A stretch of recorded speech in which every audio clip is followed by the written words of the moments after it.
നിശ്ചയിച്ചിട്ടുള്ള എല്ലാവരും ആ ഒരു അഭിനന്ദനം തീർച്ചയായിട്ടും അറിയിക്കുന്നുണ്ട്. ഈ സിനിമ ഇനിയും കൂടുതൽ ആൾക്കാർ കാണുകയും അതുകൊണ്ട് ഇഷ്ടപ്പെടുകയും ചെയ്യട്ടെ എന്ന് ഞാൻ ആശംസിക്കുന്നു. തുടർന്ന് ഇതിനകത്തുള്ള പെർഫോമൻസസും ഇതിൻ്റെ കാര്യം ഇത് ഒരു ഈസി സ്പേസ് അല്ല പെർഫോം ചെയ്യാനായിട്ടും. കാര്യം എന്താ വെച്ചാൽ ഒരു കറണ്ട് സമയമല്ല, ഒരു ഫ്യൂച്ചറിസ്റ്റിക് ആയിട്ടുള്ള ഒരു വേൾഡും ഒക്കെ പറയുന്ന സമയത്ത് അതുമായിട്ട് മാച്ച് ചെയ്ത് കൃത്യമായിട്ട് ചെയ്തു പോവുക എന്ന് പറയുന്നത് ഒരു വളരെ നല്ല ഒരു പരീക്ഷണയത്രമാണ്. കാര്യം പരീക്ഷണയത്രം എന്ന് പറയുമ്പോൾ ഒരുപാട് ഭയങ്കര വലിയ ബഡ്ജറ്റിലല്ല ഇത് എടുത്തേക്കുന്നതെന്നുള്ള കാര്യം എനിക്ക് ഓൾറെഡി നേരത്തെ അറിയാവുന്നതാണ്. പക്ഷേ അതിൽ നിന്നുകൊണ്ട് ഈ വേൾഡൊക്കെ എസ്റ്റാബ്ലിഷ് ചെയ്യുകയും ഇത്തരം കാര്യങ്ങൾ കൺവേ ചെയ്തത് അടിപൊളിയാണ്. കലക്കും പെർഫോമൻസ് ആയിരുന്നു രണ്ടുപേരും അതല്ല, ഗണേശേട്ടനാണെങ്കിലും അജയനാണെങ്കിലും രണ്ടുപേരും അടിപൊളിയാണ്. എനിക്ക് പേഴ്സണലി ഞാനത് വളരെ എൻജോയ് ചെയ്തിട്ടുണ്ട്. ഞാൻ ഇവരോടും പറയേണ്ട 10 മിനിറ്റ് കഴിയുമ്പോൾ തന്നെ ഞാൻ ഇതിനകത്ത് ഇന്നായി വളരെ എൻജോയ് ചെയ്തിട്ടാണ് ഞാൻ കാണുന്നത്. പിന്നെ ഞാൻ നേരത്തെ പറഞ്ഞാൽ ഞാൻ ചന്ദ്രനോടും പറഞ്ഞു അത് ഭയങ്കര hats off for the courage ഇങ്ങനെ ഒരു സാധനം ട്രൈ ചെയ്ത് നോക്കിയത്. ഇത് പറയുന്ന സമയത്ത് ഇതിനകത്ത് സീനിയർ ആയിട്ടുള്ള ഗണേശേട്ടനും അല്ലെങ്കിൽ നമ്മുടെ ഇപ്പം യൂത്ത് ആയിട്ടുള്ള ഗോകുലും ഒരേ സമയം അത്രയും മത്സരിച്ച് അഭിനയിച്ചിട്ടുണ്ടാവില്ല. അത് എനിക്ക് തോന്നുന്നു ഒരു വലിയ ക്രൂ ആയിരിക്കുന്നുണ്ടാവില്ല അല്ലേ? നിങ്ങൾ കുറച്ചും കൂടെ ചെറിയ ക്രൂ ആയിട്ടുള്ള അതിൻ്റെ ഒരു കംഫർട്ട് പെർഫോമൻസസിലും എനിക്ക് തോന്നുന്നു അത് ഒരു എന്താ പറയുക അതിൻ്റേതായിട്ടുള്ളൊരു കംഫർട്ട് ഇവർക്ക് പെർഫോം ചെയ്യാനുണ്ടായിട്ടുണ്ടാവും. പ്രത്യേകിച്ച് അത്രയും കംഫർട്ടബിൾ ആയിട്ടുള്ളൊരു സ്പേസ് അല്ല ഇത് പെർഫോം ചെയ്യാനായിട്ട്. കാര്യം ഫ്യൂച്ചറും അന്നത്തെ ആൾക്കാർ എങ്ങനെയായിരിക്കും പെരുമാറുക ഇങ്ങനത്തെ കുറേ കാര്യങ്ങൾ ശ്രദ്ധിക്കേണ്ടതുണ്ട്. അപ്പോൾ തീർച്ചയായിട്ടും അത് എല്ലാവരും അജുവേട്ടനാണെങ്കിലും എല്ലാവരും ഭയങ്കര രസമായിട്ട് അത് എസ്റ്റാബ്ലിഷ് ചെയ്തിട്ടുണ്ടായിരുന്നു. ഞങ്ങളെ ഏലിയൻ എങ്ങനെയുണ്ടായിരുന്നു? മലയാളത്തിലായത് ഏലിയൻ ആണല്ലേ? ഓക്കെ അത് കൺഗ്രാറ്റ്സ് ഫോർ ദാറ്റ്. ഓക്കെ അടിപൊളി. അപ്പോഴേ താങ്ക് യു. ആ വഴിക്ക് എങ്ങനെയുണ്ട്? ഇപ്പം ടോവിയൊക്കെ വന്നിട്ട് ഭയങ്കരമായിട്ടുള്ള നല്ല അഭിപ്രായങ്ങളൊക്കെ പറഞ്ഞ ടോവി പോയത്. അപ്പം ഇനി ആൾക്കാരെ ശരിക്കും കാണാൻ വരുന്ന അല്ലെങ്കിൽ ഇനി കാണാനുള്ള ആൾക്കാരോട് എന്താണ് ശരിക്കും ഗോകുൽ എന്താണ് പറയാനുള്ളത്?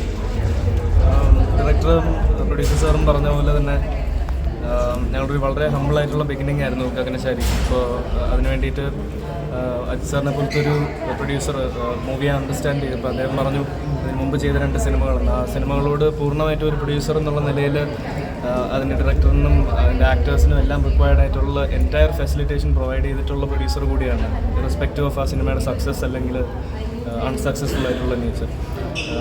സാറിനെ പോലത്തെ ഒരു പ്രൊഡ്യൂസറിനെ അങ്ങനെ സിനിമയ്ക്ക് വിട്ട് കളയാനായിട്ട് സാധിക്കില്ല എന്നുള്ള ദൈവത്തിൻ്റെ നിയോഗം പോലെയാണ് ഗഗനശാരി അജിത് സാറിന് തന്നെ സമ്മാനമായി തിരിച്ച് വന്നത്. അപ്പോൾ ഡയറക്ടർ അരുൺ ചേട്ടനും സായും ഞാനും ഒക്കെ ഇതിൻ്റെ ഒരുപാട് സ്പിൻ ഓഫ്സിനെ കുറിച്ചും ഈ സിനിമയ്ക്കകത്ത് തന്നെ ഈസ്റ്റർ എഗ് ആയിട്ട് നമ്മളൊരു സിനിമയുടെ ഒരു സ്പാർക്ക് അവിടെ ഇട്ടിട്ടുണ്ട്. അത് എത്രത്തോളം ആൾക്കാർ റെക്കഗ്നൈസ് ചെയ്യുമെന്ന് അറിയില്ല, എന്നാലും അതിൽ ഒരു ഈസ്റ്റർ എഗ് ഉണ്ടെന്ന് പറയുന്നു. അപ്പോൾ അതൊരു സൂപ്പർ ഹീറോ മൂവിയായിട്ട് ഡയറക്ടർ അരുൺ ചന്തു, ഷെസായി, അജിത് സാർ എല്ലാവരും കൂടി ഒരുമിച്ച് കൊളാബ് ചെയ്ത് വന്നു കഴിഞ്ഞാൽ അതിനകത്ത് ഒരു അസിസ്റ്റന്റ് ഡയറക്ടറിൻ്റെ ഒരു രീതിയിലും ക്രിയേറ്റീവ് ഒരു എലമെൻറ്റ് പ്രൊവൈഡ് ചെയ്യാൻ പറ്റുന്ന ഒരാളായിട്ടും പിന്നെ 2-3 നമ്മൾ ഈ ആർട്ടിഫിഷ്യൽ ഇൻ്റലിജൻസും അതുപോലെ ഡീപ് ഫേക്ക് ടെക്നോളജിയും യൂസ് ചെയ്തിട്ട് എന്നെ തന്നെ പല ക്യാരക്ടേഴ്സായിട്ട് കാണിക്കാനായിട്ട് സാധിക്കുന്ന അങ്ങനത്തെ ഒരു അപ്രോച്ചൊക്കെ വരാൻ സാധ്യതയുള്ള കുറച്ച് ക്യാമിയോ റോൾസൊക്കെ ചെയ്യാൻ പറ്റുന്നതും കൂടി ഒരവസരമാണ്. അലനും തിരിച്ച് അതിലൂടെ ഒരു വരവ് പ്രതീക്ഷിക്കാം. ശേഷം ഈ പറഞ്ഞ യൂണിവേഴ്സിൻ്റെ എക്സ്റ്റൻഷനായിട്ട് ഗഗനചാരിയുടെ തന്നെ സീക്വലും വരാനായിട്ടുള്ളൊരു ചർച്ചയൊക്കെ ഞങ്ങൾ നേരത്തെ തന്നെ നടത്തിയിട്ടുണ്ടായിരുന്നു. പക്ഷേ നമ്മളിതുപോലത്തെ ഒരു ഫസ്റ്റ് അറ്റംപ്റ്റ് നടത്തുമ്പോൾ എത്രത്തോളം സ്വീകാര്യത അതിന് കിട്ടുന്നു എന്നുള്ളതനുസരിച്ചിരിക്കും അതിൻ്റെ ഈ എക്സ്പാൻഷനുള്ള ഒരു പോസിബിലിറ്റി എന്ന് പറയുന്നത്. അതിന് ആ വലിയ ഗേറ്റ് തുറന്നു തന്നിരിക്കുകയാണ് ഗഗനചാരിയുടെ ഒരു സ്വീകാര്യത ഓഡിയൻസിൻ്റെ അടുത്ത് വന്നിരിക്കുന്നു എന്നുള്ളത്. അജിത് സാറിനെ പോലൊരു പ്രൊഡ്യൂസറിനായാലും ഇങ്ങനത്തെ ഒരു തോട്ട് പ്രോസസ്സിനെ കുറിച്ച് അത് ഇൻവൈവ് ചെയ്ത് അതിനുവേണ്ടി ഡെലിവർ ചെയ്യാൻ സാധിച്ചതിന് വലിയ കാര്യമാണ്. അപ്പോൾ അതുകൊണ്ടാണ് ഞങ്ങൾക്കത് ചിത്രീകരിക്കാൻ തന്നെ സാധിച്ചത്. അപ്പോൾ അതിൻ്റെ റെസ്പോൺസ് കിട്ടുന്നത് അജിത് സാർ എഫേർട്ട് എടുത്തതിൻ്റെ ഫ്രൂട്ടാണെന്ന് ഞാൻ വിശ്വസിക്കുന്നു.